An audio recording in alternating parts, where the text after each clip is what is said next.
Hello friends, welcome back to my channel Plants, Pots and Bonsai. আমি প্রণব। আজ একটি অর্জুন গাছের উপর আমি কাজ করব। কয়েক বছর যাবত এই গাছটিকে আমি এই পটের মধ্যে গ্রো করছি। আরো সরু একটি চারা ছিল, সেটাকে এই পটের মধ্যে রেখে আমি বড় করছি। তো এটিকে আজ আমি কিছু স্টাইল করব, অর্থাৎ এর ব্রাঞ্চগুলিকে আমি প্রথমে কিছু ওয়েরিং করে নেব, তারপর কিছু প্রুনিং করে একে একটি বনসাইয়ের রূপান্তরিত করার জন্য কাজ করব। তো এই চারাটি আমি কয়েক বছর আগে নার্সারি থেকে সংগ্রহ করেছিলাম এবং এটিকে এই টবে রেখে এটিকে আমি ট্রেনিং করছি। তো আজই প্রথম এটিকে আমি ওয়েরিং করছি। এর আগে শুধু এটাকে এই পটের মধ্যে গ্রো করেছি এবং একবার এর ব্রাঞ্চগুলিকে কিছু প্রুনিং করে দিয়েছিলাম। তো আজ এটিকে প্রথমে আমি ওয়েরিং করে নেব এবং এরপর এটিকে প্রুনিং করে একটি বনসাইয়ের আকার দেওয়ার জন্য চেষ্টা করব এবং পরবর্তী সময় একে একটি পূর্ণ বনসাই পরিণত করার ইচ্ছা নিয়ে শুরু করলাম। তো এটি হলো অর্জুন গাছ, অর্জুন ট্রি। এর আয়ুর্বেদিক চিকিৎসা শাস্ত্রের প্রভূত যোগদান রয়েছে। এই অর্জুন গাছ থেকে বিভিন্ন ঔষধ, আয়ুর্বেদিক ঔষধ তৈরি হয়। আয়ুর্বেদিকে এর বহুল ব্যবহার, বিশেষ করে হৃদয় রোগের জন্য নাকি এই অর্জুন গাছ খুবই কার্যকরী। অর্জুন গাছের ছাল হৃদরোগীদের চিকিৎসার জন্য ব্যবহৃত হয়। আর অর্জুন গাছের একটা বিশেষত্ব হলো এরা বছরে একবার এদের যে উপরের ছাল সেটা পরিবর্তন করে। এই সময়ে ছালগুলি বসন্তের শেষে এদের বড় গাছ হলে, এত ছোট গাছে এটা বোঝা যায় না, বড় গাছে এর যে বাকল টুকরো টুকরো হয়ে সব আস্তে আস্তে ঝরে পড়ে যায় এবং নতুন ভাবে আবার এর বাকল তৈরি হয়। তো অর্জুন গাছ একটি বিশেষ উপকারী উদ্ভিদ বৃক্ষ। এই গাছটি অনেক বড় হয়, 20-30-40 ফুট পর্যন্ত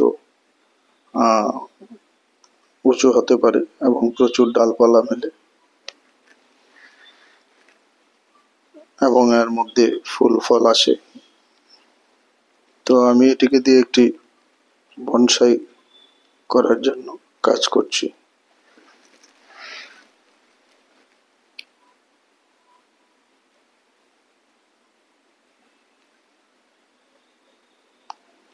এর প্রয়োজনীয় ব্রাঞ্চগুলিতে আমি একটু ওয়েরিং করে নিচ্ছি, তার জড়িয়ে নিচ্ছি। এখন প্রুনিং করে গাছটিকে একটি শেপ দেওয়ার চেষ্টা করব।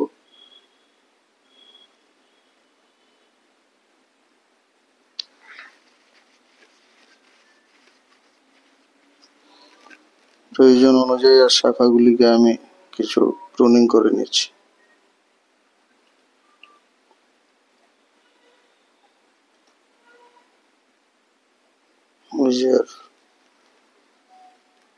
আর উচ্চতাটা একটু কমিয়ে দিলাম। অপেক্ষাকৃত মোটা ব্রাঞ্চটা কেটে দিয়ে আমি মাথার মধ্যে একটা সরু ব্রাঞ্চ রাখলাম পরবর্তী সময়ের উপরে কাজ করার জন্য।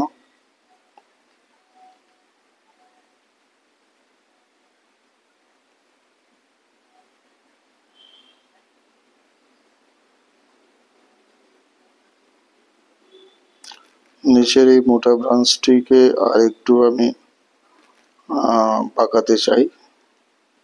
যে তারটি আমি এর মধ্যে জড়িয়েছি সেটি হয়তো কম পড়ে গেছে, কম হয়েছে, সরু হয়ে গেছে। আর একটু মোটা তার এর মধ্যে ব্যবহার করলে ভালো হবে মনে হচ্ছে। তো আমি সেই তারটিকে অ্যালুমিনিয়াম তার এটাকে খুলে নিয়ে আমি আবার সামান্য মোটা তার দিয়ে একে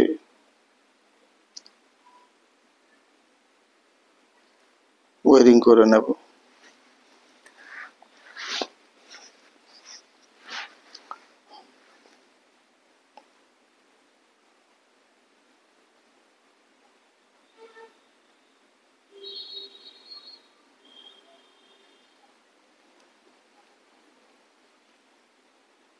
আর একটি ব্যাপার হলো অর্জুন গাছ সেমি ডেসিডুয়াস, সারা বছর এর পাতা থাকে, কিন্তু ফাল্গুন বা চৈত্র মাসের দিকে অর্থাৎ বসন্তের শেষ দিকে এর সম্পূর্ণ পাতা ঝরে যায় এবং আস্তে আস্তে নতুন কুড়ি বেরোতে থাকে। তো আমি ডালটিকে পুনরায় ওয়ারিং করে নেব।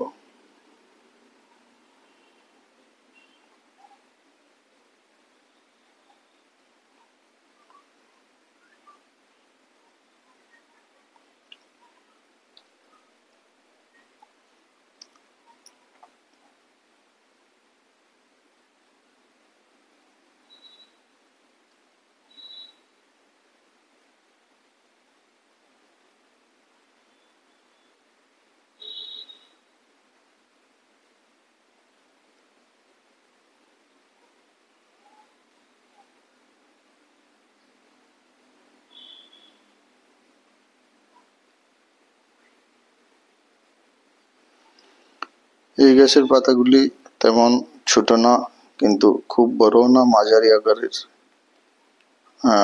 পাতা হয়, একটু লম্বা মতো লম্বাটে।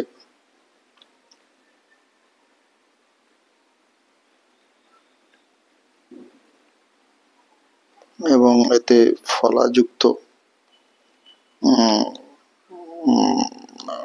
ফল আসে, গোটা আসে, সেগুলিকে অনেকটা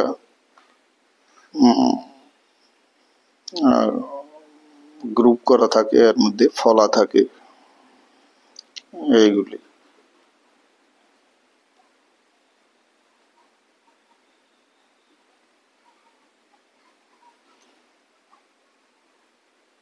তো এইভাবে এটিকে আমি একটা আপরাইট স্টাইল দেওয়ার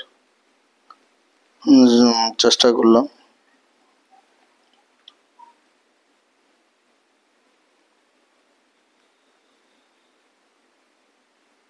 এখন এর গোড়ার চারপাশের মাটি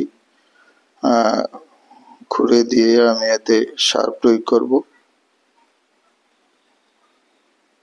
গাছটিকে এখন এর বেশি আমি প্রুনিং করব না বা ডিফোলিয়েশনও করব না, কারণ গাছটি ছোট। এর মাটিটা খুশিয়ে নিয়ে চারপাশে আমি কিছু কাউডাং কম্পোস্টের কেক দিয়ে দেব, মাটির মধ্যে গুজে দেব।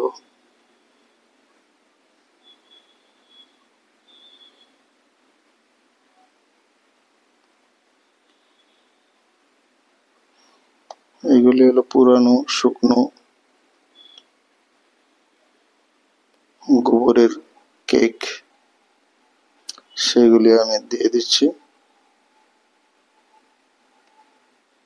সঙ্গে সামান্য কিছু সিউইডের দানাও দিয়ে দিলাম।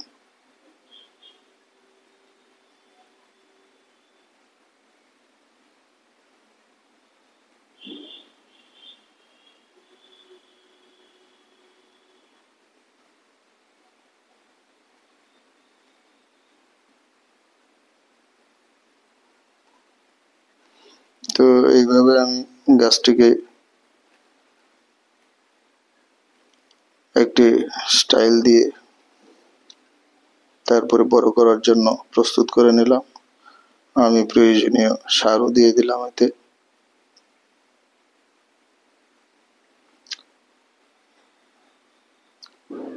এই সর্বনিম্ন একটু মোটা ডালটিকে আমি একটি ক্লিপিং করে কিছুটা নিচে নামিয়ে নেব, তাহলে হয়তো আর একটু দেখতে ভালো লাগবে। এইভাবে এটি গোড়ার সঙ্গে আমি বেঁধে ডালটি ক্লিপিং করে দিলাম। মাঝখানে এইভাবে থাকলে পরবর্তী সময় ডালটি সঠিক জায়গাতে থাকবে। তো এই ছিল আমার অর্জুন গাছের উপর কাজ বনসাই তৈরি করার জন্য।